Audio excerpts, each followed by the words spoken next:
சமூகத்தால் ஒடுக்கப்பட்டு, அதிகாரம் பறிக்கப்பட்டு, நிலம் பறிக்கப்பட்டு, ஆயுதம் பறிக்கப்பட்டு, எல்லா வகையிலும் ஒடுக்கப்பட்டு அவன் மேலெழ முடியாத அளவுக்கு வீழ்த்தப்பட்ட ஒருவனை பறையன் என்று அழைத்து, அதனால் அவன் பயன்படுத்திய கருவியையும் இழிவாக பார்க்கிற ஒரு நிலை, அவன் பயன்படுத்திய பொருள் என்பதனால் இழிவாக பார்க்கிற நிலை, அவன் பேசுகிற தமிழ் என்பதனாலேயே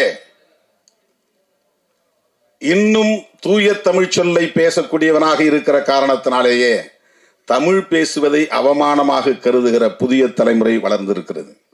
சாதம் சொன்னாதான் மரியாதை, சோறுன்னு சொன்னா அது சேரியில பேசுற பாஷை. சோறு திங்கிறேன்னு சொன்னா அது என்னடா சேரி பையன் மாதிரி பேசுறேன். சேரி என்பது சேர்ந்து வாழும் இடம். பார்ப்பனர்கள் சேர்ந்து வாழுகிற இடம் பார்ப்பன சேரி, அது நடைமுறையிலே இருந்திருக்கிறது. பார்ப்பனர்கள் வாழுகிற இடம் பார்ப்பன சேரி. பல்லர்கள் வாழ்ந்து சேர்ந்து வாழும் இடம் பச்சேரி, பல்லு சேரி பச்சேரி. இடையர்கள் வாழ்ந்து சேர்ந்து வாழுகிற இடம் இடைச்சேரி. எல்லா ஊர்களுக்கும் சேரி என்பது பொதுவான பெயர். ஆனால் அது இன்றைக்கு பறையர்களுக்கு மட்டுமே உரிய பெயராக மாறி நிற்கிறது. தோல் கருவிகள், எல்லா கருவிகளும் பறையிலிருந்து தோன்றியது. மற்ற தோல் கருவிகளுக்கெல்லாம் சமூகத்தில் மரியாதை.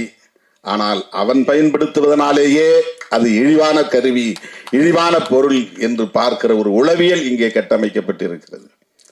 இதைத்தான் மாற்ற வேண்டும். பொது உளவியலில் இந்த இழுக்கு இருக்கிறது, அதை துடைத்தெறிய வேண்டும் என்றுதான் பெரியார் கனவு கண்டார், புரட்சியாளர் அம்பேத்கர் கனவு கண்டார். அதைத்தான் நாம் பேசுகிறோம்.